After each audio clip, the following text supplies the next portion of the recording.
마태복음 25장 1절 13절열 처녀의 비유. 1절 그때에 천국은 마치 등을 들고 신랑을 맞으러 나간 열 처녀와 같다 하리니.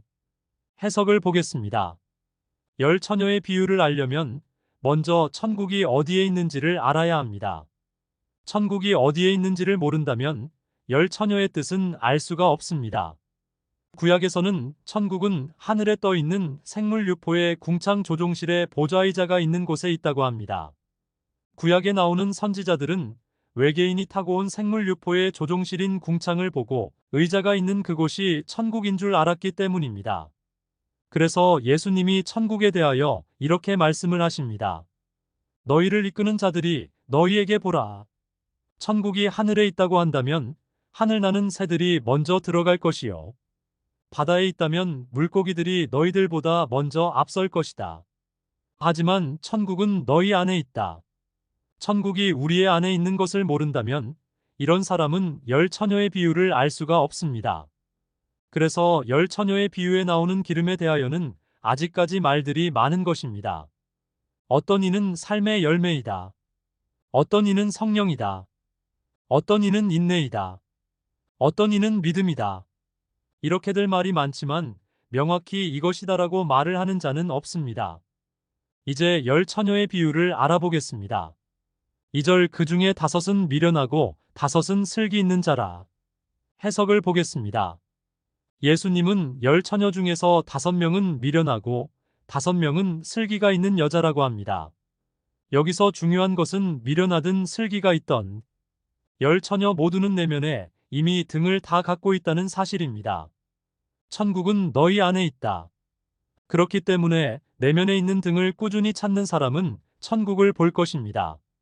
가시덤불 속에 떨어진 씨앗처럼 처음에는 싹이 트다가 햇빛이 없어 중간에 자라지 못하고 죽는 것은 열매를 남길 수가 없습니다.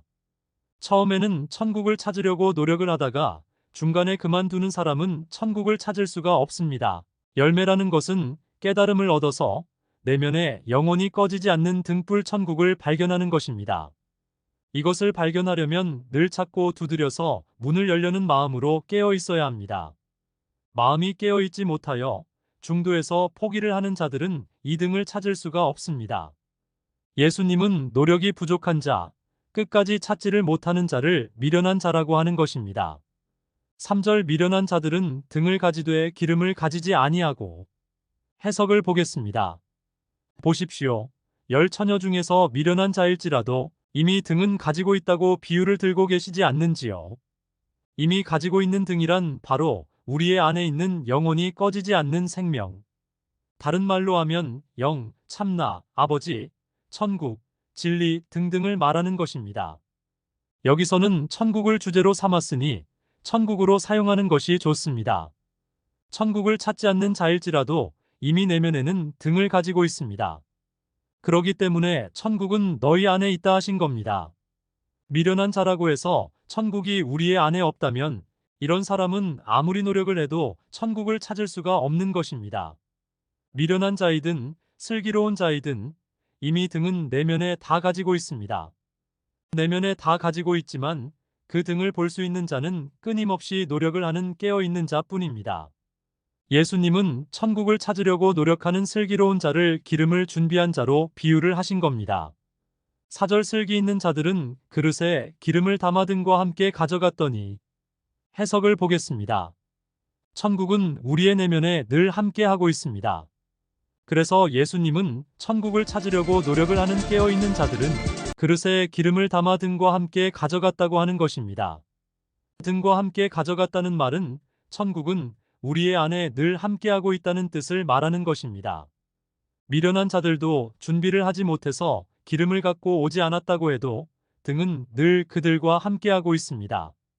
천국은 늘 함께하고 있기 때문에 기름을 준비하는 자처럼 늘 찾고자 노력을 하는 자는 반드시 내면에 있는 천국을 찾게 되어 있습니다.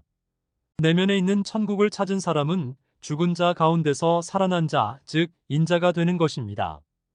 여러분의 안에 있는 천국은 언제 나타날지 모릅니다. 평소에 없던 마른 하늘에서 천둥이 쳐서 이쪽 하늘에서 저쪽 하늘까지 비치듯이 깨달아서 천국을 보는 순간도 그렇게 갑자기 찾아옵니다. 이렇게 찾아오는 깨달음의 날은 알 수가 없습니다. 그래서 예수님은 13절 끝에 너희는 그날과 그때를 알지 못하느니라고 하신 겁니다. 이 날을 알지 못하지만 늘 천국을 찾으려고 깨어있는 자, 노력을 하는 자에게는 반드시 저 날이 옵니다. 저 날을 다른 말로는 거듭나는 날 또는 마지막 날이라고도 합니다. 진리를 모르는 자들은 마지막 날을 종말의 날이라고 합니다. 이런 종말의 날에 빠지면 사이비 신자가 되어서 돈만 갖다가 바치다가 망할 뿐입니다. 계란의 마지막 날은 병아리로 거듭나는 날이 됩니다. 계란은 그냥 두면 살아있어도 죽은 것입니다. 그러나 계란이 깨어나서 병아리로 거듭나면 아름다운 세상을 볼 수가 있는 것입니다. 진리의 용어에서 죽은 자란 현재 살아있지만 진리를 모르는 자를 죽은 자라고 합니다. 일반적인 사람들이 말하는 죽은 자란 숨이 넘어가서 정말 죽은 자를 말합니다. 진리에서는 현재 살아있지만 진리를 모르는 자를 죽은 자의 의미로 사용을 합니다. 진리를 모르는 소경의 목사들은 부활이란 죽은 자의 몸이 다시 살아난다는 것으로 말을 합니다. 이런 말은 허무맹랑한 거짓말입니다. 진리에서 말하는 부활이란 현재 살아있지만 진리를 모르는 죽은 자에서 진리로 거듭나서 천국을 보는 살아난 자가 되는 것을 말합니다. 5절 신랑이 더디 오므로 다 졸며 잘세. 해석을 보겠습니다. 늘 천국을 찾으려고 노력을 하는 자는 그릇에 기름을 준비해서 갔다고 합니다. 이렇게 철저하게 기름을 준비해도 천국을 찾는 사람도 잠을 자야 합니다. 아무리 천국을 찾으려고 끊임없이 노력을 하는 자도 잠을 자지 않을 수는 없습니다. 단지 다른 점이 있다면 천국을 늘 찾으려는 마음으로 집중되어 있는 사람은 밤중에 잠을 자다가도 천국과 연관이 되는 꿈까지 꾸기도 합니다. 이렇게 마음의 준비가 되어 있기 때문에 잠을 자다가도 어떤 일이 벌어지면 벌떡 일어나는 자세를 갖추게 됩니다. 슬기로운 자들도 그릇에 기름을 준비해 갔지만 언제 올지 알 수 없는 깨달음을 기다리다가 잠이 와서 잠을 깊게 잔 것이 아니라 잠깐 졸았다고 합니다. 이런 자세가 바로 늘 천국을 찾으려는 자들의 마음에 있습니다. 여러분들도 천국을 찾으려고 노력을 해보면 깜빡 조는 사람과 같을 때가 있을 겁니다. 여기서 말하는 신랑이란 바로 인자가 되는 날, 즉 깨달음을 얻어서 영원한 생명인 천국을 찾아서 아버지와 하나가 되는 날입니다. 이것을 다른 비유로 말을 한다면 방에서 기다리는 신부와 신랑이 함께하는 날로 비유를 할 수가 있습니다. 천국이 아닌 곳은 모든 것이 다 상대적으로 존재를 합니다. 그래서 더러움이 있으면 깨끗함이 있고, 남자가 있으면 여자가 있고, 낮음이 있으면 높음이 동시에 존재를 합니다. 우리가 산을 오르면 그곳은 오르막이 됩니다. 오르는 순간은 오르막이지만 그 자리에서 바로 내려오면 내리막이 됩니다. 이것처럼 천국이 아닌 세상에는 두 가지가 동시에 존재를 합니다. 오르막이 있으면 바로 내리막도 같이 존재를 합니다. 그러나 천국은 모든 것이 하나로, 즉 홀로, 독생으로 존재를 합니다. 그래서 예수님은 홀로의 곳을 이렇게 비유를 들기도 합니다. 너희가 둘을 하나로 만들 때, 그리고 안쪽을 바깥쪽과 같이 만들고 바깥쪽을 안쪽과 같이 만들고 위쪽을 아래쪽과 같이 만들 때, 그리고 너희가 남자와 여자를 하나로 만들고, 그래서 남자는 더 이상 남자가 아니고 여자도 더 이상 여자가 아닐 때에 그렇게 되리라. 이것은 나중에 시간이 있으면 해석을 하겠습니다. 천국을 찾으려고 노력을 하지만 깨달음이 더디게 오니 잠깐 졸았다는 겁니다. 6절 밤중에 소리가 나되보라. 신랑이로다. 맞으러 나오라 하매. 해석하겠습니다. 제가 위에서 말을 했지요. 늘 천국을 찾으려는 자는 졸다가도 약간의 낌새만 있어도 깨어난다고요. 때로는 꿈속에서까지 찾고 있을 때가 있습니다. 여러분이 천국을 늘 찾다가 보면 제가 말하는 것과 똑같은 현상이 오는 것을 보게 될 것입니다. 잠깐 조는 중에 밤중에 소리가 나며 보라. 신랑이로다. 맞으러 나오라 하매. 신랑이 밖에 왔다는 소리는 있지만 아직 신랑을 본 것은 아닙니다. 즉 천국을 찾으려고 마음의 준비를 늘 하고 있지만 아직 깨달음이 온 것은 아닙니다. 마음의 준비를 갖고 늘 천국을 찾다가 보면 작은 낌새만 있어도 몸이 절로 반응을 하게 됩니다. 잠을 자던 10처녀들이 다 일어나서 등을 준비할세. 7절 이에 그 처녀들이 다 일어나 등을 준비할세. 해석하겠습니다. 문제는 10처녀가 졸다가 다 일어났지만 일어난다고 다 같은 것이 아니라는 겁니다. 평소부터 늘 꾸준히 천국을 찾으려고 준비를 하는 자는 마음에 이미 자세가 되어 있기 때문에 문제가 없습니다. 그러나 미련한 자들은 천국을 늘 찾는 자들이 아니기 때문에 마음에 준비성이 없습니다. 그렇기 때문에 잠에서 깨어난다고 해도 늘 준비하는 자와는 달라서 빈틈어점이 생기게 됩니다. 예수님은 이것을 지금 말하고 있는 것입니다. 준비된 자와 준비가 되지 않는 자의 차이점은 무엇이 되는지 다음을 보겠습니다. 8절 미련한 자들이 슬기 있는 자들에게 이르되 우리 등불이 꺼져가니 너희 기름을 좀 나눠달라 하거늘. 해석을 보겠습니다.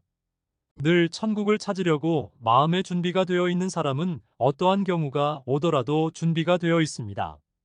그러나 준비성이 없이 때로는 천국을 찾기도 하다가 때로는 힘이 들어서 천국 찾는 것을 포기하는 미련한 자들은 갑자기 무슨 일이 생기면 빈틈이 드러납니다. 그래서 준비된 처녀와 준비되지 않는 처녀에게는 이런 빈틈이 생기는 것입니다. 미련한 자들이 슬기 있는 자들에게 이르되 우리 등불이 꺼져가니 너희 기름을 좀 나눠달라 하거늘. 같이 잠을 졸다가 일어났는데도 준비가 늘 되어 있는 자에게는 아무 문제가 없습니다. 그러나 꾸준히 찾던 자가 아닌 자는 마음에 준비가 되어 있지 않기 때문에 등은 가져왔는데 기름을 넉넉히 갖고 오지를 못한 것입니다. 준비성이 없는 미련한 자도 등은 갖고 왔습니다. 그것은 등은 늘 우리와 함께하고 있기 때문입니다. 우리와 늘 함께 등이 준비가 되어 있지만 노력을 하지 않으면 내면에 있는 등천국을 볼 수가 없습니다. 등을 늘 함께 가지고 있지만 이것을 보려면 노력 기름이 있어야 합니다. 기름이 있어야 불을 밝혀 등을 찾듯이 노력이 있어야 내면에 있는 등천국을 볼 수가 있는 것입니다. 준비성이 부족한 미련한 5처녀는 내면에 있는 등천국을 찾으려고 늘 노력을 안 했기 때문에 기름을 넉넉히 준비를 하지 못한 것입니다. 늘 천국을 찾으려고 노력을 하는 사람은 불을 밝혀서 등을 찾으려고 기름도 준비를 철저히 합니다. 이런 차이점 때문에 늘 천국을 찾으려고 매달리지 않는 사람은 좋은 기회가 와도 천국을 찾을 수가 없습니다. 어떤 사람이 늘 같은 번호를 가지고 로또를 사려 갔습니다. 늘 갔는데도 로또에 당첨이 되지 않으니 그 주는 복권을 사지 않았습니다. 그런데 나중에 당첨 발표를 보니 늘 사왔던 그 번호가 당첨이 된 것입니다. 이래서 꾸준히 찾지 않으면 어떤 좋은 날이 자기에게 다가와도 준비성 부족, 기름 부족으로 인해서 놓치게 되는 것입니다. 지금 미련한 처녀들이 늘 준비를 하지 않았기 때문에 당첨이 될 복권의 번호를 적어 놓았지만 가지고 오지 않아서 복권의 기회를 놓친 것입니다. 이런 것을 예수님은 기름에 비유를 한 것입니다. 미련한 자들이 슬기 있는 자들에게 이르되 우리 등불이 꺼져가니 너희 기름을 좀 나눠달라 하거늘. 좋은 기회가 왔지만 기름을 갖고 오지 않았기 때문에 신랑 즉 깨달음의 기회를 놓친 것입니다. 여기서 알아야 할 것은 누구에게나 등이 있습니다. 이런 등은 기름으로 불을 붙어야 많이 앞을 볼 수가 있는 등입니다. 기름이 있어도 바람이 강하게 불면 이런 등불은 꺼집니다. 비록 꺼지는 등불일지라도 늘 기름을 준비해서 갖고 있으면 그 등에 불을 다시 밝혀서 진리의 등을 찾을 수가 있는 것입니다. 진리의 등은 또는 천국은 여러분의 안에 늘 존재하는 꺼지지 않는 등입니다. 이 등을 찾으려면 내면에 등이 있다는 확신을 가지고 작은 등에 기름을 넣어서 불을 밝혀서 찾아야 합니다. 준비가 덜 된 미련한 처녀는 기름을 넉넉히 갖고 오지 않았으니 비바람에 불이 곧 꺼지게 된 것입니다. 불이 꺼지면 앞을 볼 수가 없으니 길을 나설 수가 없는 것입니다. 좋은 기회가 와도 늘 준비성이 없으면 이렇게 되는 것입니다. 미련한 처녀가 기름을 좀 빌려달라고 슬기로운 처녀에게 말을 하니 9절 슬기 있는 자들이 대답하여 이르되 우리와 너희가 쓰기에 다 부족할까 하노니 차라리 파는 자들에게 가서 너희 쓸 것을 사라 하니 해석하겠습니다. 슬기로운 자들도 기름을 준비했지만 둘이 쓰기에는 부족하다는 것입니다. 왜 예수님이 둘이 쓰기에 부족하다는 비유를 썼을까요? 자기 내면에 있는 천국은 둘이서 찾는 것이 아닙니다. 자기의 속에 있는 천국 등은 자기 혼자 찾아 나서야 합니다. 그래서 예수님이 그 말씀을 둘이 쓰기에는 부족하다는 비유로 쓴 것입니다. 기름을 둘이 쓰기에는 부족할까 염려가 되니 차라리 파는 자들에게 가서 너희 쓸 것을 사라 하니, 너희 쓸 것은 너희가 가서 사라는 것입니다. 이 말의 뜻은 자기 내면에 있는 천국은 자기가 찾아야 된다는 것입니다. 자기가 노력을 해서 자기가 찾아야지 남이 자신의 내면에 있는 천국을 찾아줄 수는 없습니다. 그래서 너희 쓸 기름은 너희가 준비하라는 겁니다. 너희 안에 있는 천국은 너희가 찾아야 된다는 겁니다. 실제 존재하는 기름은 둘이서도 나눠 쓸 수가 있습니다. 한 사람이 많이 준비하면 다른 사람에게 나눠줄 수도 있습니다. 그러나 내면에 있는 천국을 찾기 위한 기름은 둘이서 사용할 수가 없습니다. 자신의 내면에 있는 천국은 자신이 찾으려고 계속 노력을 기울여야 찾을 수 있는 것입니다. 준비가 안 된 자는 기회가 왔을 때 잡지를 못하고 놓치는 것입니다. 10절 그들이 사러 간 사이에 신랑이 오므로 준비하였던 자들은 함께 혼인잔치에 들어가고 문은 닫힌지라. 해석하겠습니다. 늘 사던 복권을 한 주만 사지 않고 그냥 두었는데 그 주에 그 번호로 복권이 당첨이 된 것입니다. 그 번호로 써놓고도 그 주에 사지 않아서 1등의 기회를 놓쳤으니 이 사람의 심정을 어떨까요? 그거와 마찬가지로 기름을 사러 간 사이에 신랑이 온 것입니다. 늘 준비를 하지 않았던 사람들은 꾸준한 노력이 부족해서 신랑을 만나지 못한 것입니다. 즉 깨달음을 얻어서 천국을 보지 못한 것입니다. 혼인잔치란 바로 깨달음의 세계입니다. 천국의 세계입니다. 깨달음을 놓쳤으니 천국에 들어갈 수가 없는 것입니다. 천국을 볼 수가 없는 것입니다. 천국을 볼 좋은 기회를 준비 부족으로 놓쳤으니 얼마나 원통할까요? 이들이 기름을 사서 오니 이미 천국을 볼 수 있는 문은 닫혀버린 것입니다. 평소부터 꾸준히 내면에 있는 천국을 찾으려고 준비를 철저히 한 사람들은 순간의 기회가 왔을 때에 천국을 찾아서 축화하는 혼인의 잔치에 들어갈 수가 있었던 것입니다. 준비된 자들은 죽은 자에서 거듭나서 산자가 되었기 때문에 천국을 본 것입니다. 천국은 죽은 자의 것이 아니라 산자의 것이다. 11절 그 후에 남은 처녀들이 와서 이르되 주여, 주여, 우리에게 열어주소서. 노력이 부족해서 기름을 준비하지 못한 미련한 처녀들은 천국에 들어가지 못했습니다. 즉 깨달음을 얻지 못해서 천국을 볼 수가 없어진 것입니다. 이들이 다시 와서 주여, 주여 한다고 천국의 문은 열리지 않습니다. 천국의 문을 열 수 있는 자는 꾸준히 노력을 하는 본인만이 열 수가 있습니다. 본인이 꾸준히 노력을 하다가 보면 없던 하늘의 번개가 순간적으로 일어나서 치듯이 깨달음도 순간적으로 일어나게 됩니다. 그 순간에 보면 지금까지 자기 자신으로 알았던 몸은 내 것이 아님이요. 그 안에 든 영원한 생명이 바로 천국인 것을 보게 됩니다. 이 천국은 우주 모든 만물을 다 담고 있으니 그 순간을 보면 경이로워서 놀랄 것입니다. 12절 대답하여 이르되 진실로 너희에게 이르노니 내가 너희를 알지 못하노라 하였느니라. 해석하겠습니다. 12절은 꾸준히 천국을 찾으려고 노력을 하지 않고 주말이면 교회나 성당에 나가서 그저 찬송가나 부르면서 주여, 주여 하는 자들은 천국을 가지 못한다는 것입니다. 이런 자들은 진리가 아닌 헛된 길을 가고 있는 어리석은 자들입니다. 내면에 있는 영원한 생명 즉 천국을 찾으려면 예수님의 말씀을 믿고 꾸준히 찾으려고 두드려서 문을 열어야 합니다. 문을 열려면 늘 찾으려는 마음으로 깨어 있어야 합니다. 이런 마음은 없고 그저 돈이나 벌어서 떵떵거리면서 살까, 명예나 얻어서 살까, 이런 잡다한 것에 빠져 있는 자들은 찾을 수가 없습니다. 찾으려면 잡된 생각을 버리고 오직 천국을 찾겠다는 일념으로 깨어 있어야 합니다. 13절 그런즉 깨어 있으라. 너희는 그날과 그때를 알지 못하느니라. 해석하겠습니다. 왜 깨어 있어야 할까요? 천국의 순간이, 깨달음의 순간이 언제 올지 모르기 때문입니다. 그래서 꾸준히 찾으려는 마음으로 깨어 있어야 하는 것입니다. 언제든지 궁금한 것은 물으시기 바랍니다. 아직도 하늘에 천국이 있다고 믿는 자들은 어리석은 자들이라서 그들은 천국에 가지 못합니다. 진리를 모르는 목자들의 말을 따르면 자신도 소경이 될 뿐입니다.